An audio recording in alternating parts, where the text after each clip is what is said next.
Hello friends, welcome to day 8 of my history class. और आज हम पढ़ेंगे इसके अंदर एक तो हर्षा पीरियड जो कि वर्धमान या पुष्यभूति डायनेस्टी है। दूसरा हम पढ़ेंगे संगम पीरियड, और संगम पीरियड के साथ में हम कुछ एक क्वेश्चंस उस साउथ इंडिया की कुछ डायनेस्टीज जो बाद में आई थी उनके बारे में भी पढ़ लेंगे। ये पीरियड काफी इंपॉर्टेंट पड़ जाता है, खासतौर पे साउथ इंडिया की डायनेस्टीज के टेंपल आर्किटेक्चर। ये टेंपल आर्किटेक्चर के बारे में मैं कल क्वेश्चंस लूंगा कि कौन सा टेंपल किसने बनवाया था। ये कल के वीडियो में होगा। आज का वीडियो भी इंपॉर्टेंट है। ये पीरियड जनरली हम इग्नोर कर देते हैं, लेकिन इससे काफी क्वेश्चंस बनते हैं एंशिएंट हिस्ट्री में, तो इसको प्लीज इग्नोर मत कीजिएगा। आपके इसमें से एक से दो क्वेश्चन तो पक्के बनेंगे ही बनेंगे इन दो वीडियोस में से। ठीक है, तो आइए अपनी क्लास को हम स्टार्ट करते हैं बिना टाइम वेस्ट किए। तो पहला question, kings of which dynasty sent embassies to Roman emperors Augustus and Trajan? किस वंश के शासकों ने रोमन सम्राटों अगस्टस तथा ट्रोजन के पास राजदूत भेजे थे? तो इसका करेक्ट आंसर आपका है option number C, Pandya. Pandya जो ये किंग्स थे, इन्हें ट्रेड में काफी बेनिफिट हुआ था रोमन एम्पायर से, और इन्होंने फिर वहां पे एम्बेसीज भेजी थी अपने रोमन एम्परर्स ऑगस्टस और ट्रेजन के पास में। ठीक है, चलिए फिर अपने अगले क्वेश्चन पे बढ़ते हैं। Who is known as the father of Tamil literature? Tamil साहित्य का जनक किसे कहा जाता है? तो तमिल साहित्य का जनक कहा जाता है अगस्त्य को। अगस्त्य ने जो पहला और दूसरा संगम था उसकी अध्यक्षता की थी। तो संगम पीरियड के अंदर, ये संगम काल जो इसके अंदर क्या होता था, ये मीटिंग्स होती थी कई सारे पोइट्स की। तो ये 3 ऐसे संगम मीटिंग्स हुई थी, तो उनमें से पहले 2 की अध्यक्षता इन्होंने की थी। तो इसी पीरियड लिए इस पीरियड को संगम पीरियड भी कहा जाता था। ये मदुराई के अंदर होती थी मीटिंग्स। ठीक है, चलिए आगे बढ़ते हैं। Banabhatta was the court poet of which emperor? ये तो इजी सा है कि बाणभट्ट किस सम्राट के दरबार कवि थे, तो वो था आपके हर्षवर्धन के। हर्षवर्धन के थे। अब इन्होंने कौन कौन सी बुक्स लिखी थी? एक तो हर्षवर्धन की बायोग्राफी लिखी थी हर्षचरित, दूसरी इन्होंने लिखी थी कादम्बरी, एक और इन्होंने बुक लिखी थी जिसका नाम था प्रवृत्ति परिनया। Which of the following rulers founded the famous Pattini cult? प्रसिद्ध पत्नी संप्रदाय की स्थापना निम्न में से किस शासक ने की थी? तो वो आपका करेक्ट आंसर है ऑप्शन नंबर बी, सेनगुट्टवन। सेनगुट्टवन को हम लाल चेर भी कहते हैं या फिर रेड चेर भी कहते हैं। ये इसने नॉर्थ के अंदर इन्वेड किया और गंगा नदी को क्रॉस कर गया। ये चेर राजाओं में से सबसे ज्यादा प्रतापी राजा था, और इसने ये टेंपल बनाया था कन्नागी का। इस चीज के लिए इसको याद रखा जाता है। तो ये चीज भी आप ध्यान रखिएगा कि टेंपल ऑफ कन्नागी किसने बनवाया था, तो ये बनवाया था सेनगुट्टवन ने। और अगर ये क्वेश्चन आ जाए कि लाल चेर किसको कहा जाता था, तो वो भी सेनगुट्टवन है। तो इसके अंदर 3 क्वेश्चन एक ही क्वेश्चन में मैंने कवर कर लिए हैं आपके। चलिए फिर हम नेक्स्ट क्वेश्चन में बढ़ते हैं। The first Indian ruler who established the supremacy of Indian navy in the Arabian sea was? वह पहला भारतीय शासक कौन था जिसने अरब सागर में भारतीय नौसेना की सर्वोच्चता की स्थापना की थी? तो वो आपका था ए ऑप्शन, राजाराज 1। जो राजराज चोल 1 था, इसके पास बहुत ही पावरफुल स्टैंडिंग आर्मी और नेवी थी, और इसकी आर्मी और नेवी ने और ही ज्यादा सक्सेस ली इसके बेटे राजेंद्र चोल के अंडर। और इस राजाराज चोल का लास्ट कॉन्क्वेस्ट था मालदीव्स का। चोल की जो नेवी थी, इसका एक कंसिडरेबल जो ये मेजर रोल इसने प्ले किया था इन्वेजन ऑफ श्रीलंका में। श्रीलंका पे किसने राज किया था, ये अपने आगे क्वेश्चंस में अपने डिस्कस कर लेंगे कि किस राजा ने 50 साल तक श्रीलंका पे राज किया था। आगे क्वेश्चंस में आएगा आपके। ओके, चलिए अब देखते हैं अगला next question. Which dynasty succeeded the Chalukyas in the western India? पश्चिम भारत में चालुक्य शासकों का स्थान किस वंश ने लिया था? तो वो आपका करेक्ट आंसर है ऑप्शन नंबर डी, राष्ट्रकूटास। राष्ट्रकूटों ने आपका चालुक्यों का स्थान लिया था। तो हुआ कि क्या कि जैसे 8th सेंचुरी में जैसे ही ये राष्ट्रकूटों का ये प्रभाव बढ़ता गया, चालुक्यों का कम होता गया। चालुक्य के ये बादामी के जो चालुक्य था उनका फाउंड किया था पुलकेशिन 1 ने, और राष्ट्रकूट जो थे उनका ये फाउंड किया था, ये स्थापित किया था दंती दुर्ग ने। ये भी याद रखिएगा, ये क्वेश्चन आ सकता है कि दंती दुर्ग ने या फिर राष्ट्रकूटों को फाउंड किसने किया, तो दंती दुर्ग। और चालुक्य बादामी के इनका फाउंडर कौन था, तो पुलकेशिन 1। ये क्वेश्चन भी आपके आ सकते हैं। आगे चल के देखते हैं अब नेक्स्ट क्वेश्चन अपना। Which of the following epics is called Iliad of Tamil poetry? निम्न में से किस महाकाव्य को तमिल काव्य का इलियाद कहा जाता है? तो इसका करेक्ट आंसर है आपका ऑप्शन नंबर बी, शिल्पाडीकरम। शिल्पाडीकरम ये लिखी थी आपकी इलैंगो अडिगैल ने। इसको कहा जाता है इलियाड ऑफ तमिल पोइट्री। अब इलियाड के साथ एक और बुक का नाम आता है ओडिसी का। ये दोनों बुक्स लिखी थी होमर ने, तो ये आप ध्यान रखिएगा, ये भी जीके का क्वेश्चन बनता है कि इलियाड और ओडिसी का ऑथर कौन था, तो वो था होमर। अब देखें बाकी ऑप्शंस को, तो मणिमेखलाई क्या था, ये इसका शिल्पाडीकरम का सीक्वल था, और इसको किसने लिखा था, इसको सीतलाई सतनार ने लिखा था। ठीक है, ऑथर दोनों अलग अलग हैं दोनों बुक्स के, ये ध्यान रखिएगा, भले ये सीक्वल है तो भी ऑथर अलग अलग है। और तिरुकुलार है, इसको लिखा था तिरुवुल्लवुर ने, और ये इसको कहा जाता है तमिल जो लैंड है उसका या तो पांचवां वेद या इसको बाइबल कहा जाता है। ये बाइबल का बी कैपिटल कर लेना, बाइबल भी कहा जाता है। तो ये चीज भी आप ध्यान रखिए, अगर क्वेश्चन बनता है कि तमिल लैंड का 5th वेद या बाइबल किसको कहा जाता है, तो ये तिरुकुराल को कहा जाता है। एक तो आप क्या जिस रीजन को बिलोंग नहीं करते हैं तो वहां के नाम लेने में आपको थोड़ी दिक्कत होती है, तो अपने नॉर्थ इंडियंस के साउथ के नेम्स के साथ ज्यादा रिलेट नहीं करते, तो यहाँ के नेम्स में बार बार अटकते हैं, तो मैं भी बार बार अटकता हूं, भले ही पढ़ने को मिल जाए तो भी। चलिए फिर हम अपना नेक्स्ट क्वेश्चन देखते हैं। Mention the centre of Roman trade during the Sangam age. Sangam काल में रोमन व्यापार के केंद्र का नाम बताइए। तो संगम काल में जो रोमन व्यापार का केंद्र था उसका नाम था मुसीरी। ये मुसीरी एक हिस्टोरिकल सिटी है जो कि कावेरी नदी के किनारे पे है, त्रिची के अंदर तमिलनाडु में।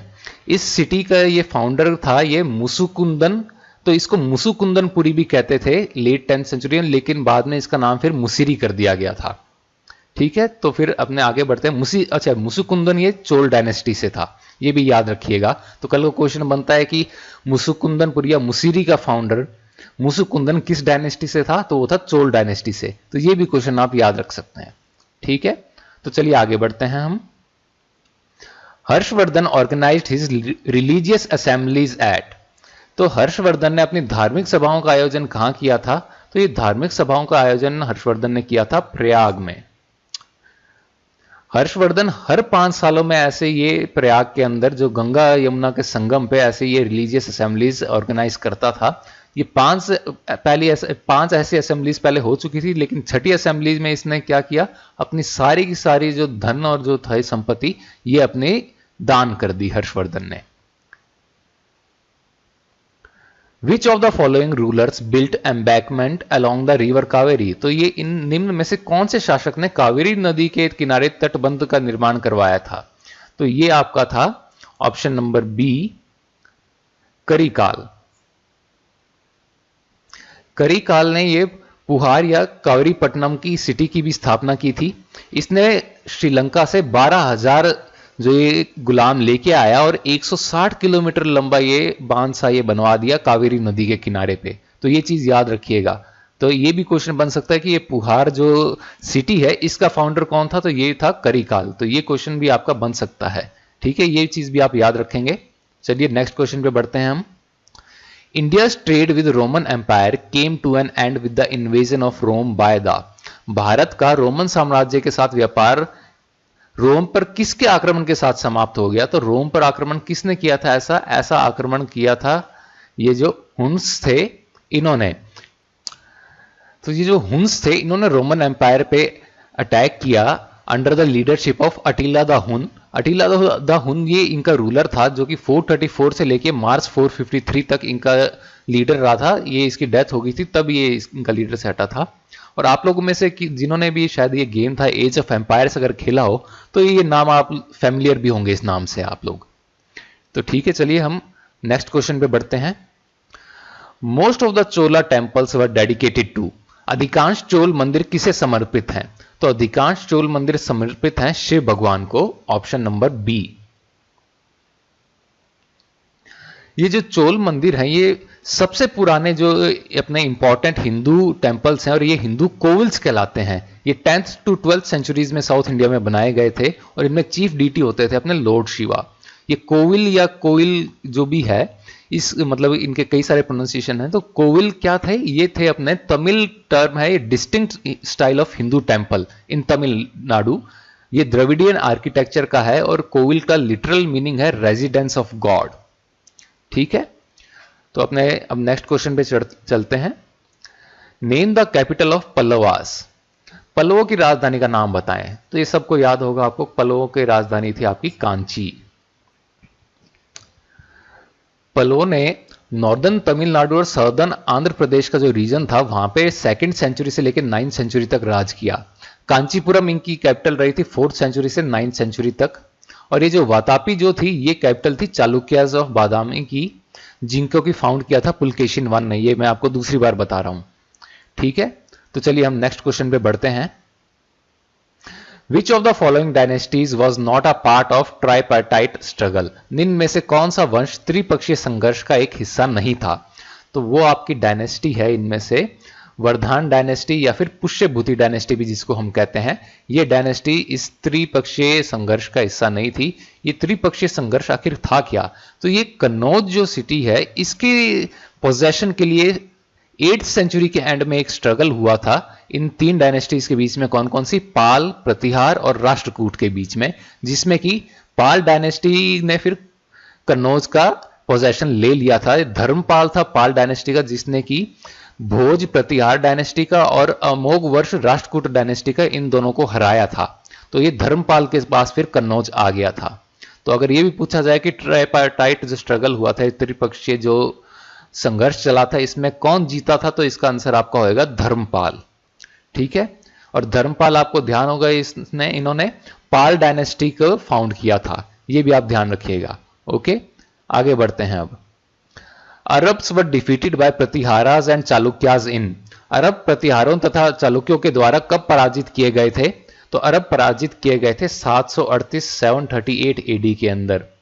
738 एडी के अंदर ये बैटल ऑफ राजस्थान हुआ था। कई सारे सीरीज ऑफ बैटल्स हुए थे जिसके अंदर यहाँ पे ये हिंदू अलायंस हुए थे किंग्स के, और वहां पे अरब इन्वेडर्स आए थे। अरब इन्वेडर्स को फिर उन्होंने खदेड़ दिया था इंडस रिवर के उधर, फिर वेस्ट में खदेड़ दिया। ये इंडस रिवर के ईस्ट का जो रीजन था इन्होंने वापस कब्जे में ले लिया था। और इनमें से मेन किंग्स कौन कौन से रहे थे? एक तो रहे थे नागभट्ट प्रतिहार डायनेस्टी के, और दूसरा रहे थे विक्रमादित्य सेकंड चालुक्य डायनेस्टी के। इन दोनों ने मेन रोल प्ले किया था इन अरब्स को खदेड़ने में, ठीक है। तो चलिए हम अपने नेक्स्ट क्वेश्चन पे बढ़ते हैं।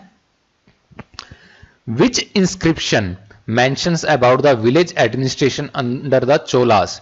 चोल शासन के अंतर्गत ग्राम प्रशासन का उल्लेख किस अभिलेख में है? तो यह आपका करेक्ट आंसर है ऑप्शन नंबर बी, उत्तर मैरूर के अंदर। ये उत्तर मैरूर ये एक ब्राह्मण विलेज है, इसके अंदर आपको डिटेल्स मिलती हैं एडमिनिस्ट्रेशन कैसा था चोल्स के अंडर ये। और जूनागढ़ रॉक इंस्क्रिप्शन आपको ध्यान होगा, ये गिरनार रॉक इंस्क्रिप्शन भी कहते हैं, जो कि रुद्रदमन I ने इंस्क्राइब कराया था। आईहोल इंस्क्रिप्शन ये रवि कीर्ति ने किया था पुलकेशिन II के लिए। इसके अंदर ये मेंशन भी किया गया था कि इस पुलकेशिन II ने हर्षवर्धन को हराया था और इसकी कैपिटल ये बादामी में शिफ्ट की थी। ये दोनों चीजें मेंशन थी, ये मैं आपको पहले के वीडियोस में बता चुका हूं। और ये नासिक इंस्क्रिप्शन ये करवाया था उशवदत्त ने। ये नहापान जो था एक क्षत्रपस रूलर, उसका ये वाइसरॉय था। तो ये चीजें भी आप याद रख लीजिएगा, ठीक है। Okay, next question. During the reign of which Pallava ruler began the long drawn struggle between Pallavas and Chalukyas. किस पल्लव शासक के शासन काल में पल्लवों और चालुक्यों के बीच लंबे समय तक संघर्ष की शुरुआत हुई थी? तो वो शुरुआत हुई थी आपके option number A, Mahendra Varman I के टाइम में हुई थी। महेंद्र वर्मन I के टाइम में ये लॉन्ग स्ट्रगल चला था। इसके अंदर ये पुलकेशिन II से हार गया था और अपनी टेरिटरी की और किंगडम को अभी कुछ हिस्सा ये हार गया था पुलकेशिन II को। तो चलिए हम आगे देखते हैं अपना next question. Which one of the following was not composed bye Harshvardhan. तो हर्षवर्धन ने कौन सी ये कंपोज नहीं की थी? तो ये आपका ऑप्शन है ऑप्शन नंबर 1 हर्षचरित। ये आपको पता ही होगा बाण भट्ट ने लिखी थी। बाकी तीनों ये रत्नावली, प्रियदर्शिका और नागनंदा ये आपके हर्षवर्धन ने लिखी थी। Who visited India in the reign of Harshvardhan. Harshvardhan के शासनकाल में भारत की यात्रा किसने की थी? तो देखिए फाहेन ने यात्रा की थी। किसके टाइम में? ये की थी चंद्रगुप्त II यानी विक्रमादित्य के। इचिंग का आपको प्रॉपर रूलर का नाम नहीं मिलेगा इसके अंदर, ये क्योंकि 1-2 बार आए थे, शायद 2-3 बार आ गया था यहाँ पे और कई सारे किंगडम्स में घूमे थे, तो इसके बारे में आपको प्रॉपर डिटेल नहीं मिलेगी। हेनसांग का आपको ध्यान रखें, हर्षवर्धन के टाइम में आए थे। H for Hiuen Tsang, H for Harshvardhan, ऐसे आप याद कर सकते हैं। और मेगास्थनीज आपको ध्यान होगा चंद्रगुप्त मौर्य के टाइम में आए थे, इन्होंने बुक लिखी थी इंडिका। ठीक है, तो अपने आगे बढ़ते हैं अब। Which among the following rulers failed the Bodhi tree of बोध गया? बोध गया का जो बोधि वृक्ष जहां पे भगवान बुद्ध ने अपने एनलाइटनमेंट निर्वाण की प्राप्ति की थी, वो किस शासक ने गिरवा दिया था? तो वो शासक था आपका शशांक। ये शशांक कौन था? ये शशांक था, ये बंगाल रीजन के अंदर ये कई सारे यूनिफाइड जो राजतंत्र हो गए थे, उनमें से ये इंडिपेंडेंट थे, तो राजतंत्र उनमें से जो गौड़ा किंगडम था बंगाल के अंदर, उसका ये पहला इंडिपेंडेंट किंग था शशांक। तो ये चीज याद रखना। शशांक के बारे में आगे और भी डिटेल आएगी नेक्स्ट क्वेश्चन के अंदर, नेक्स्ट क्वेश्चंस के अंदर हम डिस्कस करेंगे। आगे किसी क्वेश्चन के अंदर आएगा, देखते हैं। Sangam age is associated with the history of? Sangam काल का संबंध किसके इतिहास से है? तो संगम काल का इतिहास आपके ये तमिलनाडु से है। तमिलनाडु के अंदर जैसे मैंने आपको बताया था कि ये जो तमिल कलाम था, जो रीजन तमिलकम जो ये रीजन था, ये तमिलकम रीजन कौन सा था? ये एंशियंट तमिल स्पीकिंग एरिया जो भी था, ये तमिलनाडु, केरला और ये सारा का सारा, ये रीजन यहाँ पे क्या होता था कि फेमस संगम ये एकेडमीज पोइट्स और स्कॉलर्स कराते थे मदुराई के अंदर। ऐसी 3 मीटिंग्स हुई थी, तो ये इन संगम मीटिंग्स की वजह से ये पीरियड कहलाता है Sangam period. Pulakeshin II was the greatest ruler of? Pulakeshin द्वितीय सबसे महान शासक कहां का था? तो ये चालुक्य शासक था, लेकिन कहां का? एक तो चालुक्य आपके 2 हैं, एक तो बादामी और एक कल्याणी, तो ये चालुक्य बादामी का था ये पुलकेशिन द्वितीय। पुलकेशिन द्वितीय ने ये आपको ध्यान होगा हर्षवर्धन को भी हराया था और महेंद्र वर्मन फर्स्ट को भी हराया था पुलकेशिन II ने। तो इसका किंगडम ये डेक्कन तक पहुंच गया था। ये काफी मतलब कि कहते हैं ना पावरफुल रूलर, ये काफी पावरफुल रूलर था।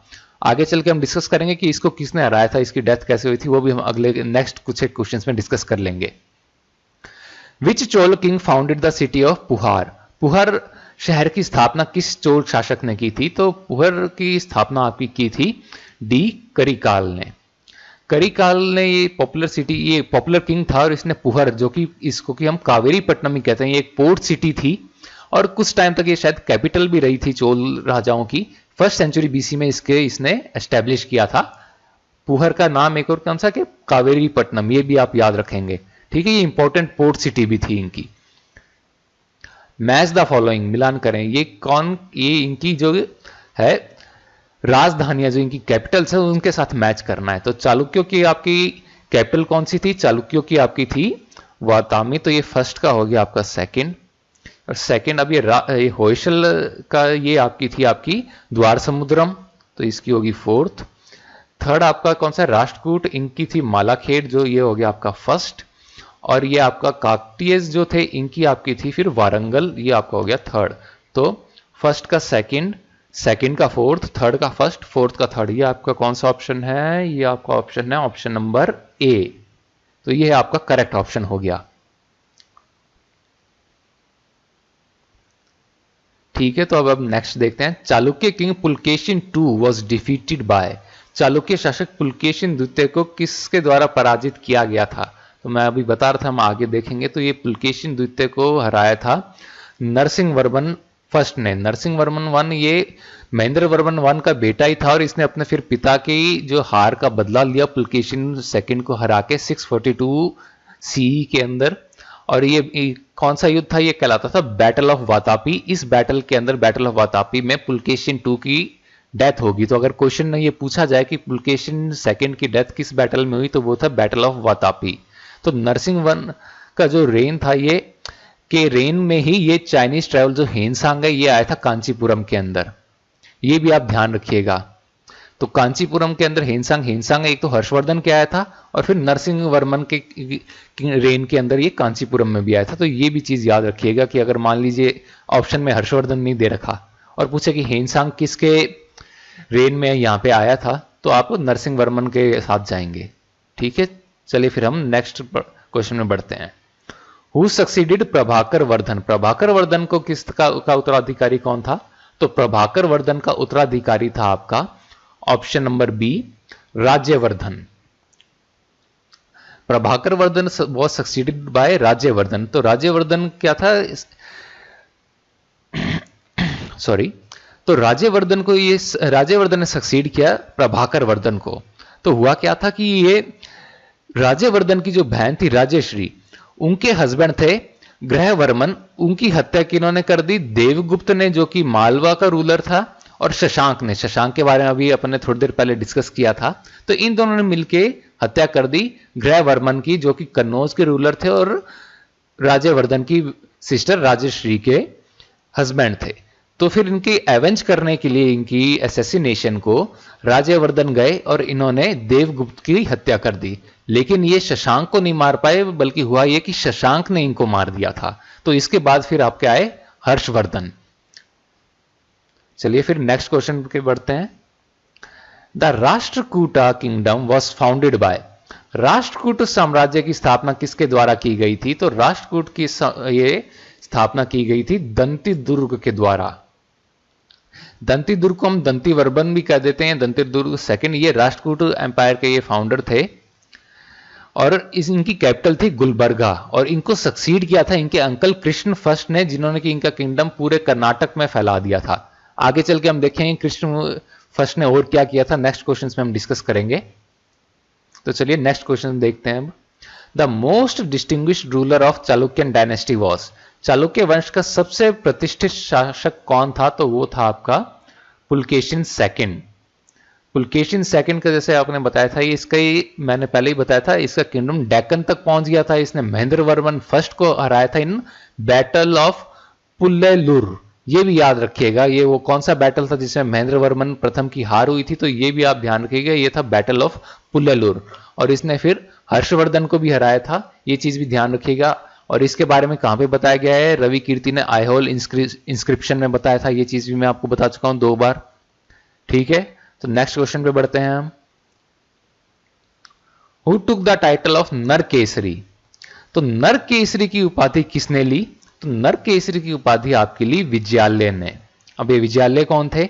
विजयालय थे, इन्होंने जो चोल साम्राज्य का जो सेकंड टाइम जो एस्टेब्लिश हुए थे, उनको इसकी एस्टेब्लिशमेंट विजयालय ने की थी। चोल आपके 2 बार आते हैं, तो दूसरी बार जो 9th सेंचुरी में जो इनका जो हुआ था, जो री एस्टेब्लिश हुए थे, तो वो इन्होंने किया था विजयालय ने। और इन्होंने उसके बाद इनकी हुई टाइटल ले लिया नरकेसरी का। Which ruler founded the famous Vikramshila university for the Buddhists, तो विक्रमशिला यूनिवर्सिटी की स्थापना किसने की थी? विक्रमशिला यूनिवर्सिटी की स्थापना आपकी की थी धर्मपाल ने। गोपाल कौन थे? गोपाल जो थे, इन्होंने फाउंड की थी पाला डायनेस्टी। ये चीज आप याद रखिएगा, पाल डायनेस्टी फाउंड की थी गोपाल ने, और विक्रमशिला एस्टेब्लिश की थी धर्मपाल ने। ठीक है, इन्होंने ये क्यों की थी? क्योंकि ये नालंदा यूनिवर्सिटी जो थी, ये अपने डाउनफॉल पे थी, तो इसके अंदर जो एजुकेशन का लेवल गिरता जा रहा था। वैसे इन्होंने नालंदा यूनिवर्सिटी को भी ग्रांट्स दिए थे। फिर इन्होंने एक विक्रमशिला यूनिवर्सिटी भी बनाई ताकि बुद्धिस्ट लर्निंग के लिए। लेकिन ये दोनों यूनिवर्सिटीज आपके बख्तियार खिलजी ने 1193 में डिस्ट्रॉय कर दी। बख्तियार खिलजी ये कमांडर था किसका? ये था मोहम्मद गौरी का कमांडर। ये अपने आगे मेडिवल इंडिया जब हम स्टार्ट करेंगे 2-3 दिन बाद, तब मैं डिस्कस करूंगा आपके साथ ये सारा कुछ। ठीक है, तो नेक्स्ट क्वेश्चन की तरफ बढ़ते हैं हम। विच of the following dynasties were the feudatories of Guptas, जो ये निम्न में से कौन सा वंश गुप्त शासकों का जागीरदार था? तो ये जागीरदार आपके थे ये पुष्यभूति। पुष्यभूति यानी कि वर्धान, जो हर्षवर्धन डायनेस्टी, हर्षवर्धन जिस डायनेस्टी को बिलोंग करते थे, ये पहले जागीरदार होते थे गुप्त शासकों के। लेकिन क्या हुआ कि ये जो हुन्स के जो ये इन्वेजन हुए, तो जिससे कि क्या गुप्त का डाउनफॉल स्टार्ट हो गया, तो इन्होंने फिर अपने आप को इंडिपेंडेंट कर लिया और अभी खुद फिर राजा बन गए। विच of the following was the capital of Chola Kings, Chola शासकों की राजधानी निम्न में से कौन सी थी? तो चोल किंग्स की राजधानी थी आप सॉरी चोल किंग्स की आपकी राजधानी थी तंजौर। तंजौर, जिसको कि आज हम तंजूवर भी कहते हैं, ये पहले प्रोमिनेंस में आया मेडिवल चोल्स के, जो इसको की, और ये चोल एम्पायर जो फाउंड किया था विजयालय ने, उसकी कैपिटल की तरह इसने काम किया। किसने? तंजौर ने। चोल एम्पायर जो सेकंड टाइम जो एस्टेब्लिश हुआ था विजयालय के द्वारा 9th सेंचुरी में, उसकी कैपिटल। ओके, तो नेक्स्ट क्वेश्चन अपना, who build the Jagannath temple at Puri, Puri का ये प्रसिद्ध जगन्नाथ जो मंदिर है, भगवान जगन्नाथ का मंदिर, इसको किसने बनवाया था? तो इसको आपने के ये बनवाया था अनंत वर्मन ने, ऑप्शन बी। ये अनंत वर्मन ये ईस्टर्न गंग डायनेस्टी के रूलर थे, जो कि साउदर्न पार्ट जो कलिंग था, जो मॉडर्न डे उड़ीसा, उसके अंदर रूल करते थे। इन्होंने 12th सेंचुरी के अंदर जगन्नाथ टेम्पल को बिल्ड करवाया था। और इसके बारे में हमें कैसे पता लगता है? इसके बारे में पता लगता है Kendupatna copper plate inscription, जो कि बनवाया था इनके one of the descendants Narasimha Deva second ने। ये कॉपर प्लेट जो इंस्क्रिप्शन केंडू पटना का ये लिखवाया था, उसमें इस चीज का जिक्र है कि अनंत वर्मन ने जगन्नाथ टेम्पल बनवाया था। ओके, तो नेक्स्ट क्वेश्चन की तरफ बढ़ते हैं हम। The coins of which of the following reveal their love for music? निम्न में से किस वंश के शासकों के सिक्के से उनके संगीत के प्रति प्रेम के बारे में पता चलता है? तो ये क्वेश्चन कल अपने थोड़ा सा इसके बारे में डिस्कस किया था। ये आंसर आपका गुप्त। मैंने आपको कल भी बताया था कि समुद्रगुप्त अपने सिक्कों में बताया गया था कि वीणा को वादन करते हुए दिखाए गए थे। तो ये गुप्त किंग्स हैं जिसके अंदर आपको पता लगता है कि इनका म्यूजिक इनको पसंद था। ठीक है, तो next, who was the founder of Chalukya dynasty? Chalukya वंश का संस्थापक कौन थे? तो चालुक्य वंश के संस्थापक आपके थे पुलकेशिन फर्स्ट। पुलकेशिन फर्स्ट ने चालुक्य डायनेस्टी स्टैब्लिश की 543 एडी के अंदर। पुलकेशिन फर्स्ट ने ये वातापी, जिसको कि अपने मॉडर्न कहते हैं, बादामी कर्नाटक के अंदर है ये, इसका कंट्रोल लिया और इसको अपनी कैपिटल बना ली। और इस वजह से इनके डिसेंडेंट्स क्या कहलाए? चालुक्याज ऑफ बादामी। दूसरे चालुक्य कौन से थे? वो थे चालुक्याज ऑफ कल्याणी। तो ये थे Chalukyas of Badami. Mihir Bhoj was the ruler of. Mihir Bhoj कहां के शासक थे? कौन से, मतलब कि कहां के नहीं, सॉरी, कौन सी डायनेस्टी के रूलर थे? तो ये डायनेस्टी थी आपकी सी प्रतिहार डायनेस्टी। ये गुर्जर डायनेस्टी थी। तो मिहिर भोज इनके रूलर थे और इन्होंने रूल किया था, जैसे मैंने बताया ना, गुर्जर प्रतिहार डायनेस्टी। तो इन्होंने अपने फादर रामभद्र को सक्सीड किया and he was a devotee of Lord Vishnu. और इन्होंने टाइटल अपना क्या लिया? आदिवर्ह का टाइटल इन्होंने ले लिया, जो कि अपने इन्होंने सिक्कों पे भी चिन्हित करवा लिया था। ये कौन सी इन्होंने सिटी फाउंड की थी, एस्टेब्लिश की थी, हम आगे जाके देखेंगे, आगे क्वेश्चंस में आएगा ये। The caves and rock cut temples at Ellora are. Ellora में गुफाएं और रॉक कट मंदिर ये कौन से मतलब धर्म के हैं? तो कौन से धर्म को बिलोंग करते हैं? तो ये बिलोंग करते हैं हिंदू, बुद्धिस्ट और जैन। इसका आंसर आप सबको पता होगा, इसमें कोई बड़ी बात नहीं है। इसमें जो इंपॉर्टेंट चीज है, जो मैं डिटेल यहां पे दे रहा हूं, वो चीज है, देखिए, ये आपको पता होगा राष्ट्रकूट्स ने बनवाया था। ये औरंगाबाद महाराष्ट्र के अंदर है। यूनेस्को की ये वर्ल्ड हेरिटेज साइट है। ये सब छोड़िए, ये इंपॉर्टेंट डिटेल यहां पर जो मैंने दे रखी है, ये देखिए, ये केव्स। केव्स कौन सी? इसमें 12 बुद्धिस्ट केव्स है, 17 हिंदू केव्स है और 5 जैन केव्स है। बुद्धिस्ट केव्स कौन कौन से हैं? पहले से लेके 12वीं तक। फर्स्ट 12 बुद्धिस्ट केव्स हैं। 17 जो हिंदू केव्स कहां से स्टार्ट होती हैं? 13 से लेके 29 तक ये हिंदू केव्स चलती हैं। फिर ये 5 जैन केव्स बाकी बची हुई 30 से लेके 34 तक। तो ये नंबर आप थोड़ा याद करने की कोशिश कीजिएगा। इनमें से भी हो सकता है क्वेश्चंस बन जाए, क्योंकि अब क्या हो रहा है, एग्जामिनेशन में क्वेश्चंस थोड़े डेप्थ में पूछे जा रहे हैं। पहले क्वेश्चंस ऐसे आते थे कि ड्रीम गर्ल किसे कहा जाता था, ऐसे क्वेश्चंस आते थे लिटरली। और अब क्वेश्चन आ रहा है कि मदर टेरेसा की डेट ऑफ बर्थ क्या है। तो आप देख सकते हैं कि क्वेश्चंस का लेवल कितना बढ़ गया है। तो आप थोड़ा डेप्थ में जाने की अब कोशिश जरूर कीजिएगा। ठीक है, तो इनको आप याद करिएगा। हम नेक्स्ट क्वेश्चन पे बढ़ते हैं। Who assume the title of Gangaikonda Chola और the conqueror of river Ganga? Gangaikonda Chola या गंगा के विजेता की उपाधि किसने धारण की थी? तो आपके धारण की थी option number C, Rajendra Chola ने। राजेंद्र चोल ने क्या, गंगा तक का साम्राज्य इसने कॉन्कर कर लिया था, इसलिए इसने ये अपने आप को उपाधि दे दी गंगैकोंड चोल की। ठीक है, तो अगला क्वेश्चन हम देखते हैं। The Barabar caves, the oldest surviving rock cut caves in India, mostly belong to which of the following periods?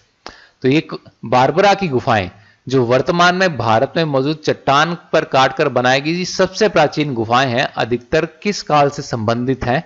तो ये संबंधित है आपके मौर्य काल से, मौर्यन एम्पायर से आपके संबंधित है। और ये कहां पे है? ये बेलगंज ब्लॉक है, गया डिस्ट्रिक्ट बिहार में, वहां पे ये लोकेटेड है। The present day city of Bhopal was built by which of the following Pratihara rulers? वर्तमान में भोपाल शहर का निर्माण निम्न में से किस प्रतिहार शासक के द्वारा किया गया था? तो मैंने आपसे थोड़ी देर पहले कहा था कि हम आगे देखेंगे मिहिर भोज ने किया था, तो यही इसका आंसर है, मिहिर भोज ने ये एस्टैब्लिश की थी city. Chola empire was invaded by dash in the early 14th century. किसने चोल साम्राज्य पे 14वीं सदी में के आसपास आक्रमण किया था? तो आक्रमण आपका किया था मलिक काफूर ने। मलिक काफूर कौन था? ये जो अलाउद्दीन खिलजी का ये स्लेव जनरल था, एंड ही वॉज एन इनंच। इनंच क्या होता है कि जिस आदमी को कैस्ट्रेट कर देते हैं वो इनंच कहलाता है। कैस्ट्रेशन मतलब कि आपके जो कि क्या कहें, हिंदी में क्लोजेस्ट वर्ड इनंच के लिए हो जाएगा शायद नपुंसक। तो आपके ये इंग्लिश के लिए एक हो जाएगा कि वर्ड का मीनिंग क्या होता है इनंच का, आप याद रख लीजिएगा। जिसका कैस्ट्रेशन कर देते हैं वो होता है इनंच। तो ही वॉज एन इनंच slave general of Alauddin Khilji. Which of the following temple is built by Rashtrakuta dynasty? जो निम्न में से कौन सा मंदिर राष्ट्रकूट वंश के द्वारा बनाया गया था? तो राष्ट्रकूटों ने बनवाया था आपका कैलाश मंदिर। ये राष्ट्रकूट वन के अंदर जो कृष्ण फर्स्ट हुए थे इन्होंने बनवाया था ये। और कृष्ण फर्स्ट कौन थे? मैंने जैसे आपको बताया था, राष्ट्रकूट जो दंती दुर्ग थे फाउंडर, उनके ये अंकल थे, इन्होंने दंती दुर्ग को सक्सीड किया था। तो कृष्ण फर्स्ट ने ये टेंपल बनवाया था। ये मैंने कहा था ना, हम आगे चल के देखेंगे इन्होंने और क्या किया था। तो ये मैं इसी क्वेश्चन की बात कर रहा था। Who among the following was the greatest ruler of Pratihara dynasty? तो निम्न में से कौन सा प्रतिहार वंश का सबसे महानतम शासक था? तो ये इजी क्वेश्चन है, बार बार आ रहा है। ये मिहिर भोज, आप नाम याद रख लीजिए। प्रतिहार डायनेस्टी, गुज्जर प्रतिहार डायनेस्टी का मिहिर भोज। इन्होंने कन्नौज को रिकवर किया और इसको फिर अपनी कैपिटल बना ली। और ये प्रतिहार की फिर ऑलमोस्ट 1 सेंचुरी तक ये कैपिटल रही Kannauj. Settlements of peasants under Chola dynasty was known as. ये जो किसानों की जो बस्तियां थी किस नाम से जानी जाती थी चोल वंश के अंडर? तो ये जानी जाती थी उर नाम से। और ये जो उर जो थे ये इनकी प्रोस्पेरिटी किस वजह से हुई? ये जो आर्टिफिशियल इरिगेशन जो स्टार्ट हुआ इससे इनकी काफी ये समृद्धि हुई। और ये उर्स का जो ये कुछ ग्रुप था उसको कहते थे नाडू। ठीक है, ये चीज भी आप याद रखिएगा कि क्वेश्चन आ जाए कल को कि जो उर्स थे इनकी लार्जर यूनिट्स को क्या कहते थे? तो आंसर होएगा आपका Nadu. To whom did Chandragupta second marry his daughter?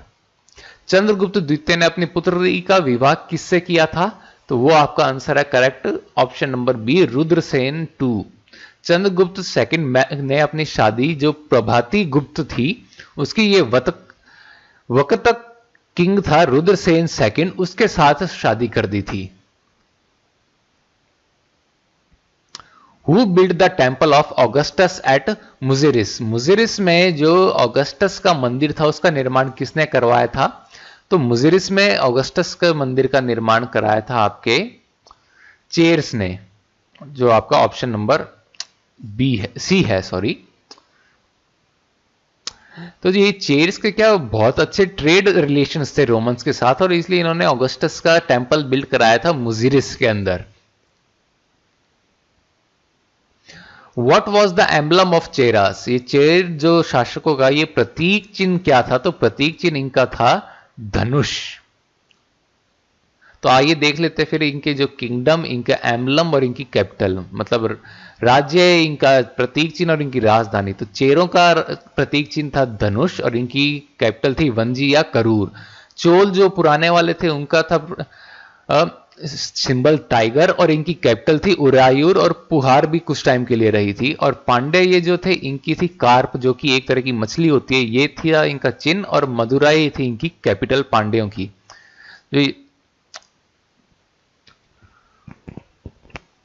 Who assumed the title of Vatapi कोंडा?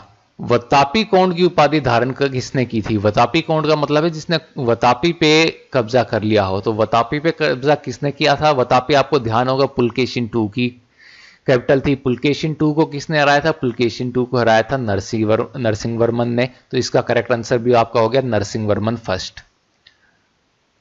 इस बैटल के अंदर ये क्या होता आपको ध्यान होगा, बैटल ऑफ वातापी में पुलकेशिन सेकंड की आपकी डेथ हो गई थी।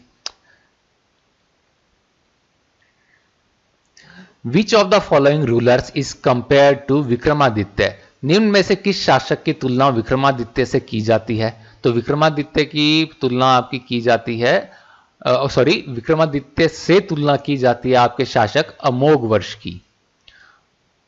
तो अमोघ वर्ष की तुलना किस लिए की जा रही है? ये इसलिए की जा रही है क्योंकि ये पेट्रोनेज संरक्षण देते थे man of letters. Man of letters क्या होता है? आपके इंग्लिश की इडियम है मैन ऑफ लेटर्स, आपको भी ध्यान होगा। मैन ऑफ लेटर्स मतलब कि जो लर्नड मैन होते हैं, विद्वान होते हैं, उन्हें हम कहते हैं मैन ऑफ लेटर्स, जो पढ़े लिखे विद्वान लोग। और इन्होंने सबसे सिग्निफिकेंट चीज यहां पे देखिए, इन्होंने तमिल जो कन्नड़ पोइट्री की सबसे पहला वर्क जो अवेलेबल है वो लिखा था। क्या नाम था उसका? कवि राजमार्ग। ये इन्होंने लिखा था अमोघ वर्ष ने। कन्नड़ पोइट्री का फर्स्ट अवेलेबल वर्क है अपना, जो अर्लीस्ट अवेलेबल वर्क। तो ये अपना आपके पास क्वेश्चन आ सकता है कि कन्नड़ पोइट्री का अर्लीस्ट अवेलेबल वर्क कौन सा है, तो वो आ जाएगा कवि राजमार्ग। या फिर पूछ लेंगे कि कवि राजमार्ग को किसने लिखा, तो वो आपका आंसर हो जाएगा अमोघ वर्ष। और इन्होंने एक और बुक लिखी थी जिसका नाम था Prashnottar Mallika. Who was the most important king of Pandyas? Pandya वंश का सबसे महत्वपूर्ण शासक कौन था? तो पांड्य वंश का सबसे महत्वपूर्ण शासक था नेदुनजेलियन। आपका ऑप्शन नंबर 1 नेदुनजेलियन। ये पांड्य किंगडम को सबसे पहले मेंशन किया गया था, मेगास्थनीज ने किया था, और ये कहा था कि ये this kingdom was ruled by a woman, की इस पे औरतों का शासन है और ये अपने मोतियों के लिए प्रसिद्ध है। तो मेगास्थनीज ने ये सबसे पहले इसका जिक्र किया था, बाकी पुराणों में भी इसका जिक्र आपको मिल जाता है। तो यहीं पे हमारे आज के 400 क्वेश्चंस कंप्लीट होते हैं और इसी के साथ अपनी क्लास भी एंड होती है। नेक्स्ट क्लास में मैं वो डिस्कस करूंगा जो ये टेंपल आर्किटेक्चर जो साउदर्न किंगडम्स के रहे थे उसके बारे में थोड़ा सा डिस्कस कर लेंगे, और भी कुछ एडिशनल डिटेल्स मुझे देनी होंगी, मैं नेक्स्ट क्लास के अंदर कवर कर लूंगा। और भी जैसे कौन से टेंपल्स वगैरह बनाए गए थे कौन से रूलर्स ने, तो ये थोड़ा सा हम डिटेल में देख लेंगे अगली क्लास के अंदर। ठीक है, तो आज की क्लास में इतना ही था। Thank you, good luck.